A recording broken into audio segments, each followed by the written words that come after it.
Todos são muito bem-vindos à Igreja Trinity Online. Nós somos um ministério de abençoar, inclusive outras igrejas. Nós não estamos aqui para tomar lugar de nenhuma outra igreja, mas para sermos ministros de Deus, para abençoar a sua vida. Então compartilhe, fale com os seus amigos, fale com a sua família, participe dos nossos cultos. Se você entrar lá no nosso site www.itrinity.com.br, você tem acesso tanto aos cultos online quanto aos cultos já gravados. Bem-vindos e vamos adorar a Deus com Songs of Trinity.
mas viveu e não pecou. Ele é Jesus, Filho de Deus, poderoso Deus de salvação. Não há outro igual a ti, Senhor. Nada se compara ao teu amor.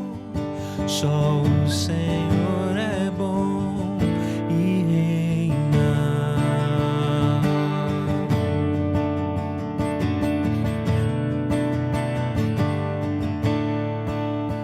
O seu sangue derramou, em silêncio suportou. A cruz não pôde segurar, ressuscitou e vivo está. Poderoso Deus de salvação, não há outro igual a ti, Senhor. Nada se compara ao teu amor. Só o Senhor é bom e reina.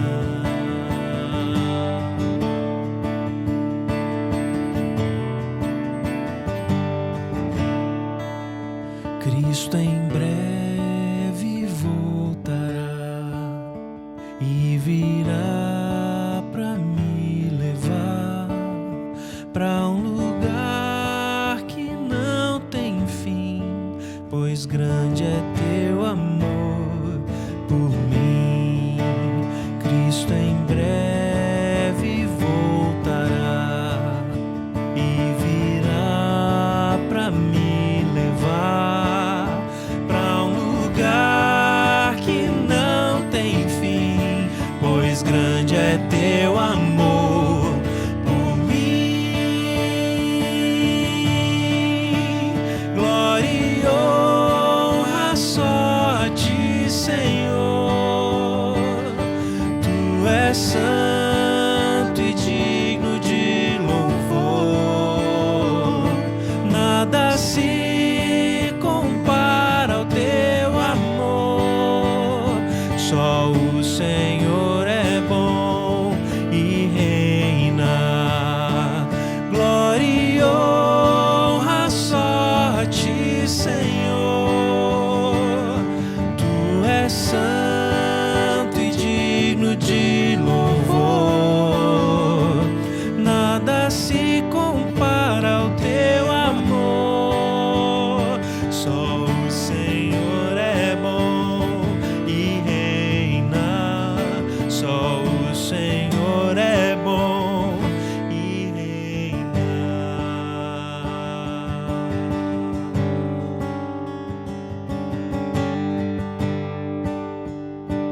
escuta minha oração.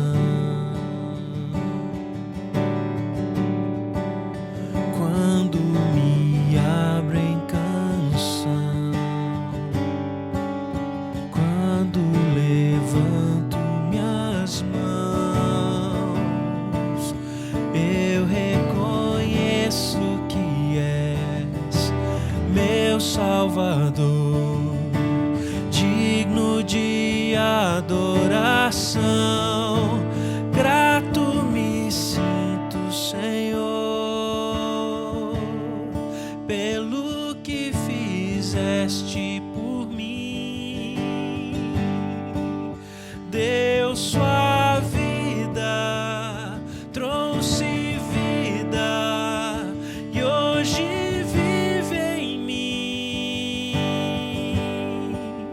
Maravilhado estou, pois maravilhoso tu és, e a glória, a força e o poder são teus.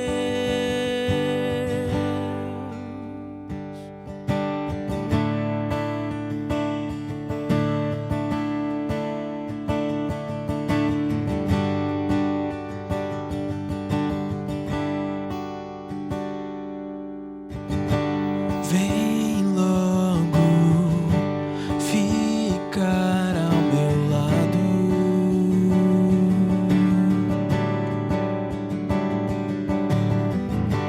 Te quero mais perto, Senhor.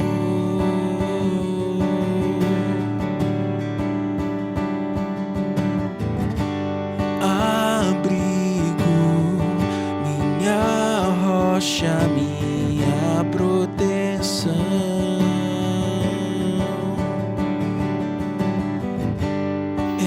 Escuta a minha oração. Quando me abro em canção, quando levanto minhas mãos, eu reconheço que és meu Salvador, digno de adoração. Grato me sinto, Senhor,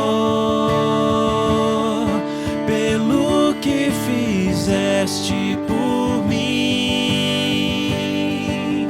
Deu sua vida, trouxe vida e hoje vive em mim.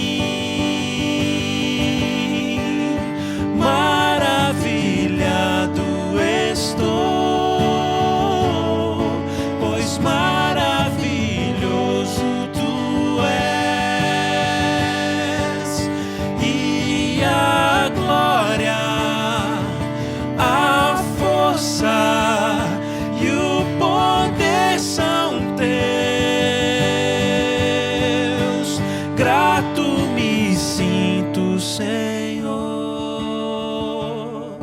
pelo que fizeste por mim.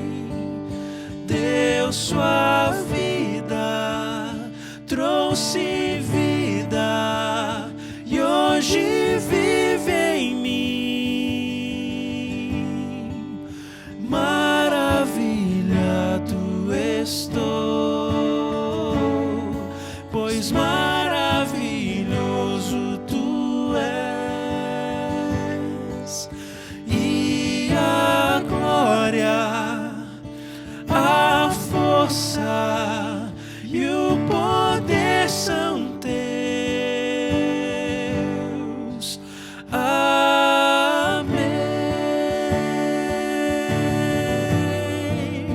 Amém.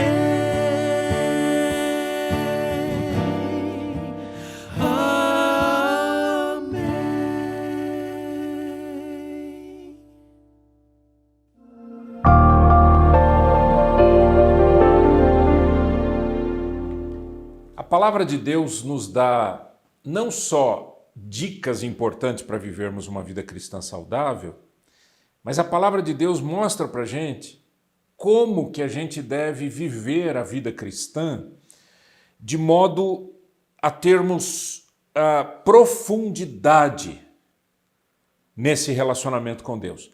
A vida cristã não é só em relação ao próximo. A gente tem que pensar nisso. Existe a questão vertical e existe a questão horizontal. Vertical é o meu relacionamento com Deus. Horizontal é o meu relacionamento com as pessoas. E há um texto na Bíblia muito interessante aqui em Filipenses, capítulo 2, Filipenses capítulo 2, a partir do verso 12. Eu vou ler apenas esses 2 versos para abençoar o nosso coração. Diz assim: assim, pois, amados meus, como sempre obedecestes, não só na minha presença, porém muito mais agora na minha ausência, desenvolvei a vossa salvação com temor e tremor, porque Deus é quem efetua em vós tanto querer como realizar segundo a sua vontade. Paulo está escrevendo aos filipenses. Filipenses, obviamente, da cidade de Filipos. E ele diz algumas coisas aqui que eu preciso voltar lá no livro de Atos para a gente entender alguns aspectos interessantes. Ele diz: como sempre obedecestes, não só na minha presença, mas também na minha ausência. Com a pandemia, e nós já estamos aí passando de um ano de pandemia, surgiu dentro do nosso coração, da nossa vida, perguntas, 1000 perguntas. Perguntas a respeito da vida cristã, da igreja local, dos ministérios, das atividades. Foram surgindo 1000 perguntas. As igrejas locais, elas ficaram ressentidas, no sentido de, espera um pouco, e agora, o que a gente faz? Por quê? Porque não pode se reunir. E aí, então, as pessoas começaram a ter perguntas a esse respeito, e eu me lembrei desse texto. Na verdade, eu estava orando a Deus, pedindo ao Senhor uma palavra para hoje, e o Senhor me fez lembrar esse texto. E Paulo fala aqui de 2 coisas interessantes. Ele diz assim: vocês não devem obedecer apenas quando eu estava presente, mas também quando eu estou ausente. Como que foi a presença de Paulo em Filipos e o que isso significou?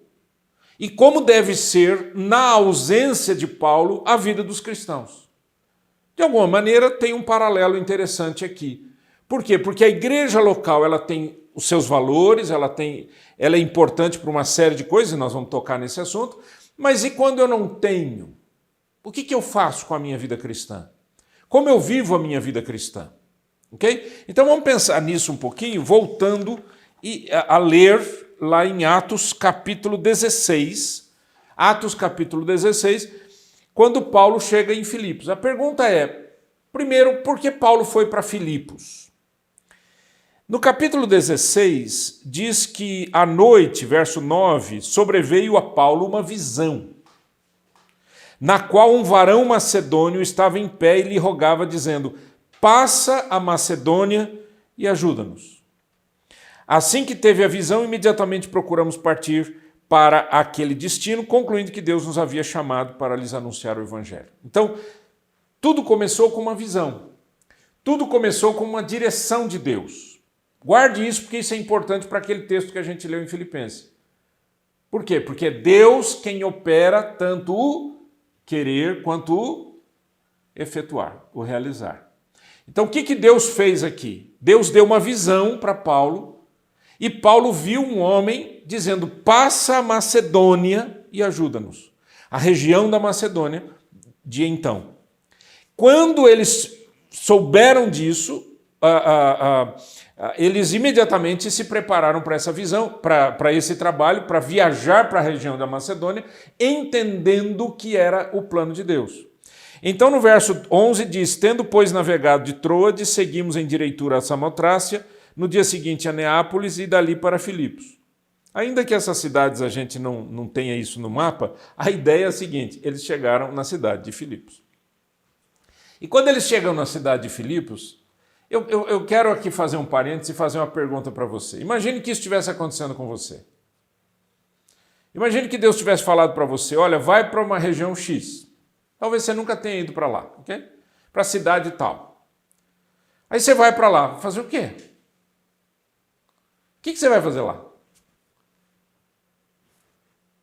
Não é? Como é que você vai...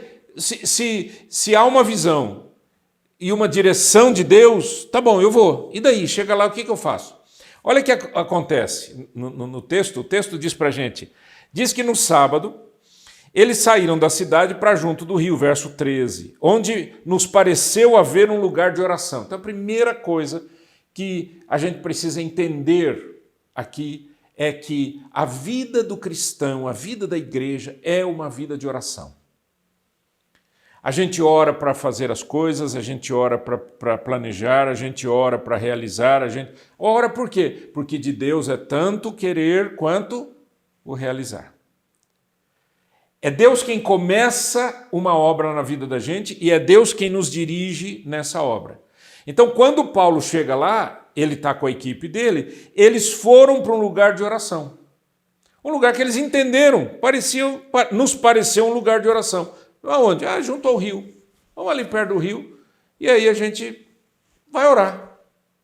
Só que quando eles chegam lá, tinha algumas mulheres, certamente ao lado do rio, estavam ali, talvez lavando roupa ou fazendo alguma coisa, e começaram a pregar o evangelho, conversar com aquelas mulheres.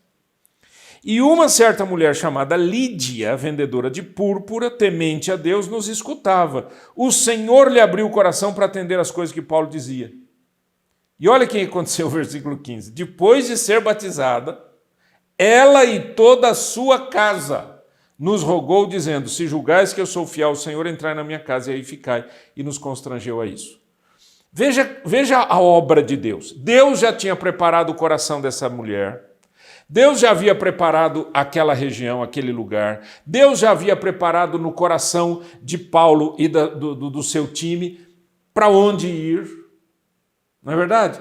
Nos pareceu bem. Muitas vezes você tem dentro do seu coração assim uma direção que você não sabe nem que é de Deus, mas é Deus que está colocando dentro de você aquele desejo de realizar, de fazer aquilo.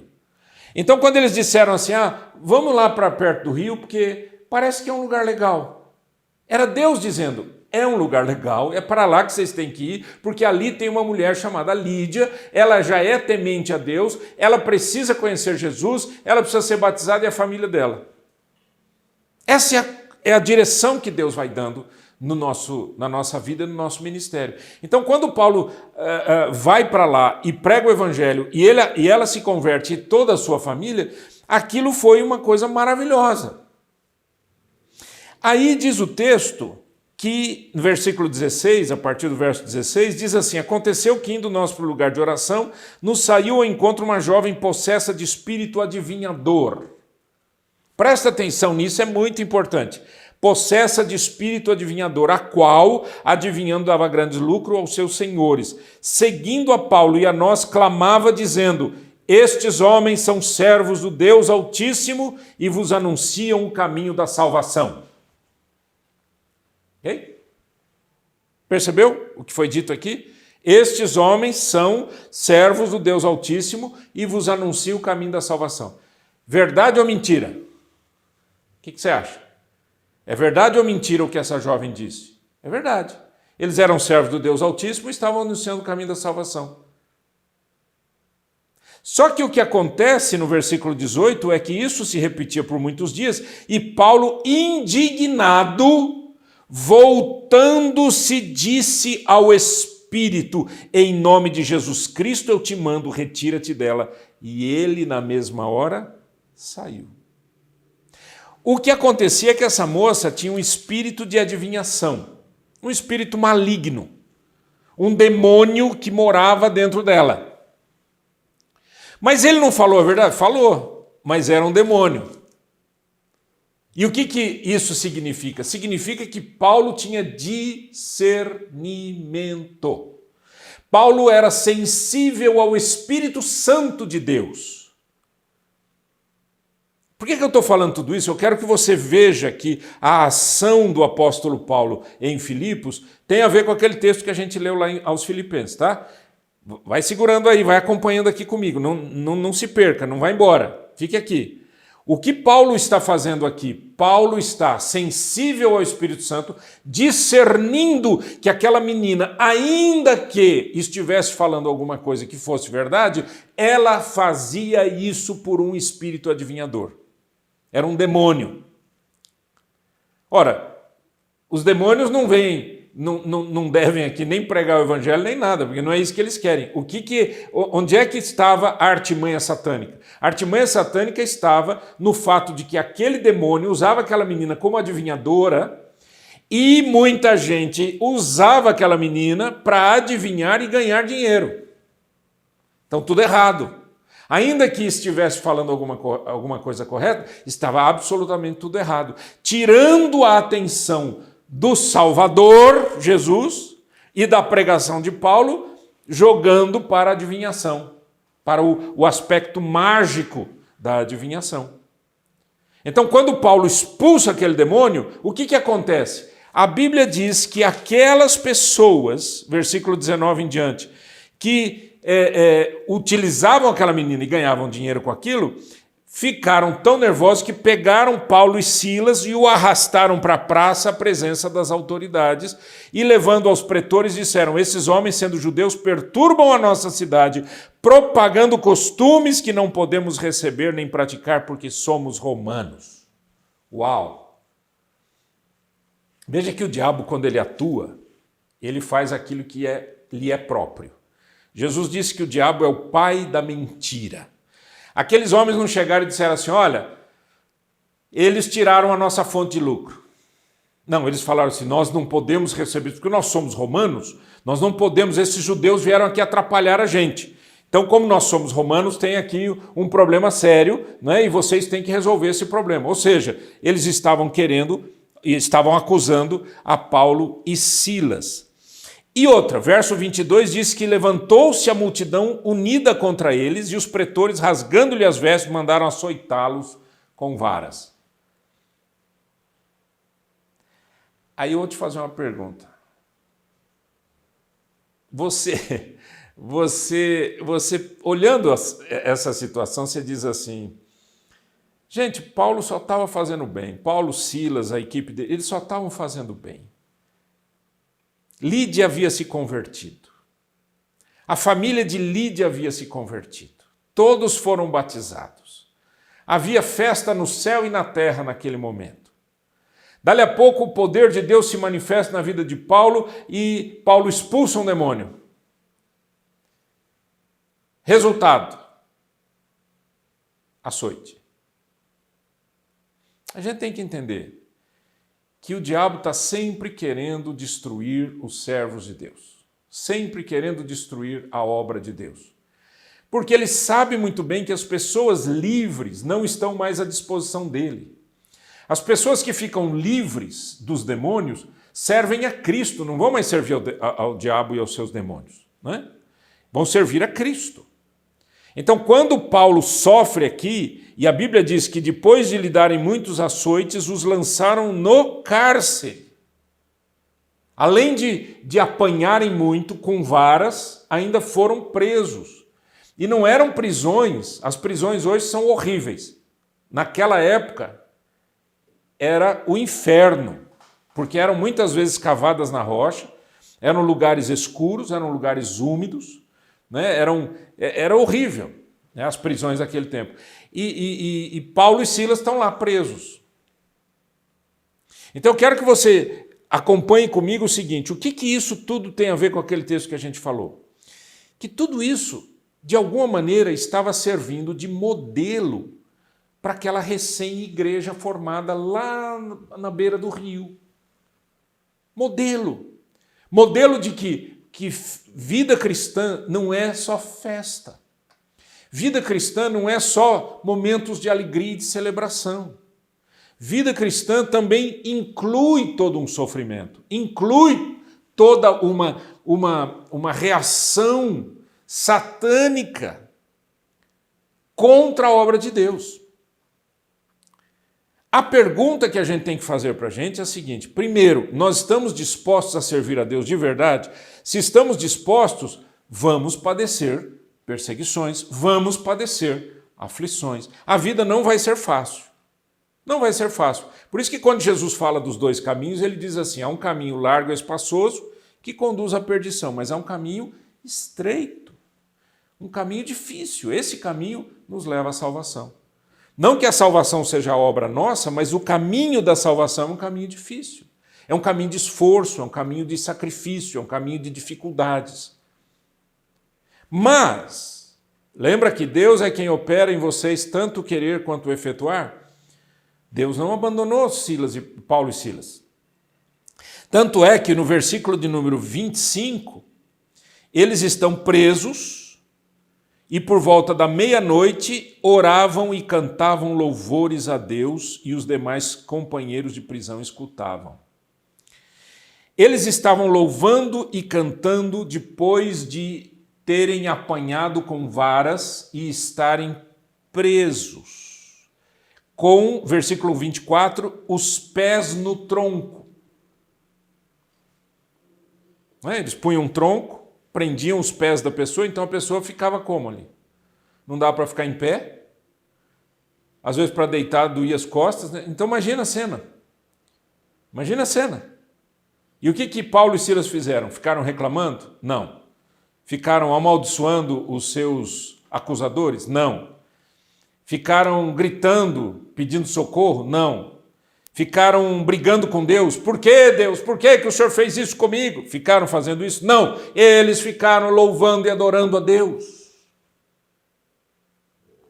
E a gente, por muito menos, está por aí reclamando, brigando com Deus. Por que o Senhor deixou isso acontecer com a minha vida? Ridículo! A gente não pode viver assim. Sendo cristãos, nós precisamos entender que de Deus é o querer, de Deus é o realizar. O próprio Deus que colocou no coração aquela visão, e ele estava com eles. E aí, quando eles estão louvando ao Senhor, de repente vem um terremoto, sacode os alicerces da prisão, abrem-se todas as portas, soltam-se as cadeias de todos.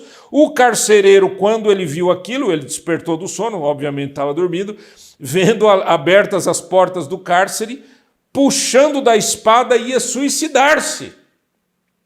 Porque ele pensou: eu vou perder todos esses presos, e quem vai depois ser, obviamente, castigado sou eu. Então, quando ele fez isso, Paulo grita e diz: não te faças nenhum mal, estamos todos aqui. Incrível, gente. A vida cristã é isso. São milagres sobre milagres e ações diferentes das ações humanas. As ações humanas quais seriam? Você tem um preso, dá um terremoto, solta as suas cadeias, o que você faz? Sai correndo, foge, desaparece, some no mundo. Paulo diz: não, estamos todos aqui. E talvez ele estivesse até dizendo para os outros presos: ei, todo mundo aqui, todo mundo aqui. Por quê? Porque eles estavam louvando e cantando ao Senhor, e aquele louvor tocou o coração de toda a cadeia. O servo de Deus, onde ele está, ele é uma bênção. O servo de Deus, onde ele está, ele promove misericórdia, bondade e paz. É isso? Essa é a grande questão. Houve uma comoção dentro daquela cadeia, por conta do testemunho de Paulo e Silas. E aí, quando isso aconteceu, então diz no verso 29, o carcereiro, tendo pedido uma luz, entrou precipitadamente e trêmulo prostrou-se diante de Paulo e Silas. Depois, trazendo-os para fora, diz: senhores, que devo fazer para que seja salvo? Que coisa incrível! O que eu tenho que fazer para ser salvo? Responderam-lhe: crê no Senhor Jesus e serás salvo tu e a tua casa. E, verso 32, lhe pregaram a palavra de Deus. Então agora eu vou fazer uma pergunta para você. Se Paulo e Silas estivessem reclamando, daria bom testemunho? Não. Se Paulo e Silas estivessem ali amargurados, angustiados, tristes, se sentindo vítimas, Eles teriam depois condições de se levantar e pregar o evangelho? Não! Eu e você precisamos entender isso, que a vida cristã é uma vida que tem altos e baixos aos olhos dos homens, mas aos olhos de Deus só tem altos, só tem milagres, só tem poder de Deus, só tem graça de Deus, só tem a vontade de Deus acontecendo. Deus permite a prisão de Paulo e Silas para salvar a casa do carcereiro, a casa inteira. Então, o coração da gente, diante do sofrimento, precisa estar absolutamente feliz na presença do Senhor e dizendo: Deus amado, estou te louvando até com esses pés presos nesse tronco. Quando isso acontece, você está preparado e disposto para continuar servindo ao Senhor. Tanto é que isso já era madrugada, obviamente, eles pregaram o evangelho para o carcereiro, para a família, eles se converteram e foram batizados, versículo de número 33, naquela mesma hora da noite, cuidando deles, lavou-lhes os vergões dos açoites, o carcereiro ajudando Paulo e Silas, a seguir foi ele batizado e todos os seus. Veja, quando Deus quer salvar uma pessoa, ele leva um servo de Deus onde a pessoa está. Você está disposto a ser usado por Deus dessa maneira? Então, quando você diz assim: ai, gente, eu não sei o que vai acontecer da minha vida, eu estou aqui nessa pandemia, meu Deus, eu estou distante de todo mundo, estou isolado de todo mundo, como é que eu vou até servir ao Senhor? Deus vai usar você se você estiver disposto a fazer isso. Deus vai te usar com telefonema, Deus vai te usar com e-mail, Deus vai te usar com vídeo, Deus vai te usar com podcast, Deus vai te usar de toda maneira. O importante é que você seja sempre um bom testemunho, uma boa testemunha de Jesus, onde você estiver. E a ação misericordiosa e bondosa de Paulo e Silas gerou naquele carcereiro a ação bondosa e misericordiosa. Tanto é que no versículo 34 diz que o carcereiro os levou para a sua própria casa, pôs a mesa e todos estavam felizes por terem crido em Deus. Quando você é servo de Deus, uma serva de Deus, Deus vai usar naquela pessoa que você está ganhando para Cristo, vai usar como testemunho. O seu testemunho vai ser um exemplo para outra pessoa, vai ser um modelo. Então, lembra que a gente leu lá em Filipenses capítulo 2, né? A gente leu as seguintes palavras: assim, pois, amados meus, como sempre obedecestes a Deus, não só na minha presença, porém muito mais agora na minha ausência. Ou seja, a vida cristã não muda porque a gente está junto, a gente não está junto. Quando Paulo estava junto, o modelo de vida e de ministério de Paulo estava ali latente, maravilhoso. E quando ele estava ausente? Puxa, agora a gente não tem Paulo aqui, o que vai acontecer? Meu Deus, e se aparecer aqui um espírito maligno na vida de alguém? O que a gente faz? Vocês já viram o modelo. Repitam.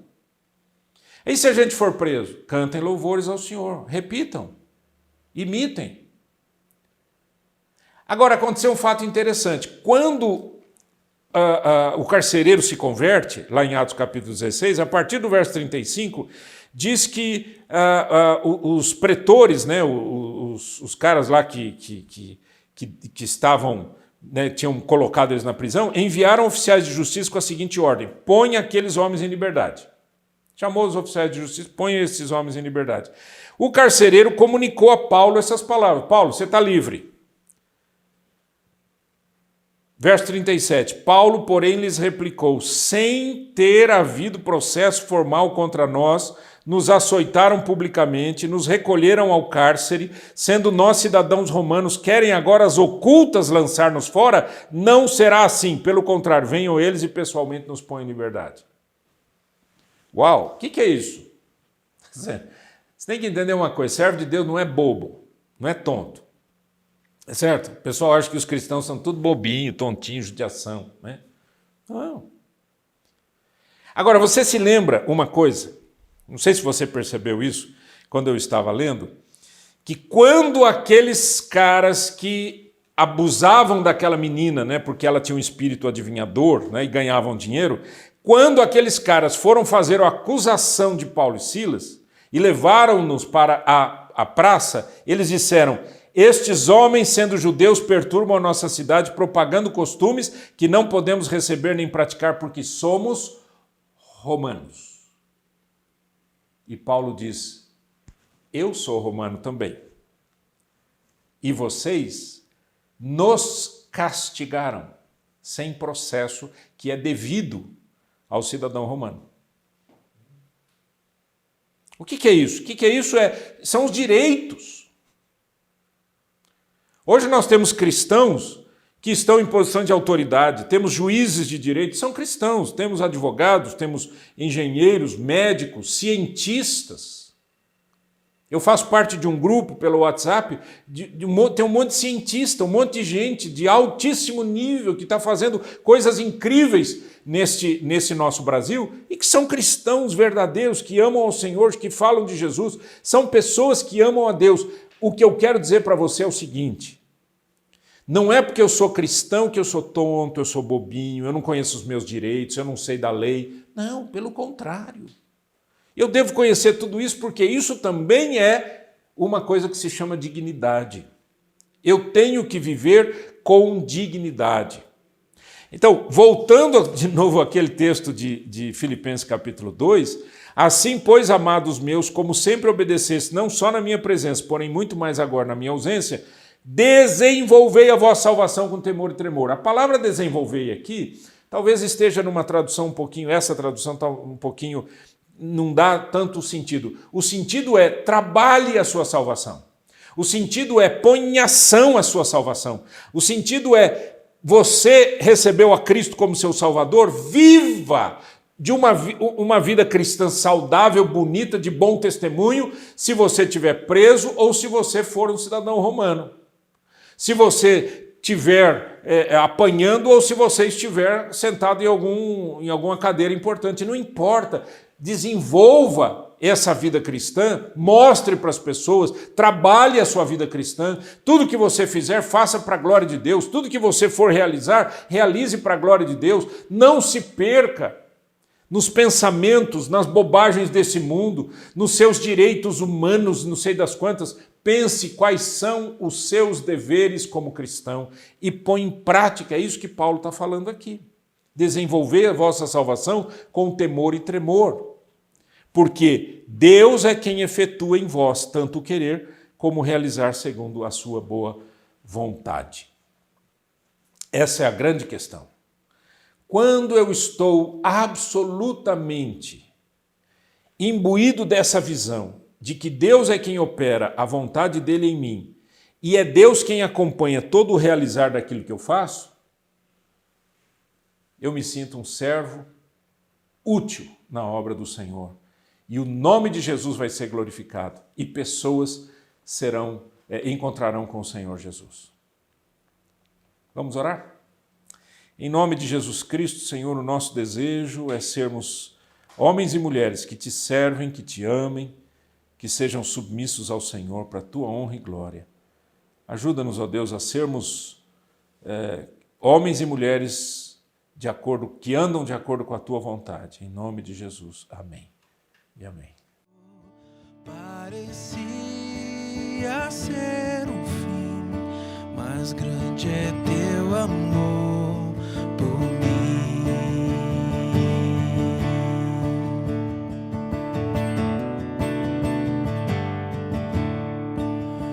Um menino nos nasceu, sendo homem como eu, mas viveu e não pecou. Ele é Jesus, Filho de Deus, poderoso Deus de salvação. Não há outro igual a ti, Senhor. Nada se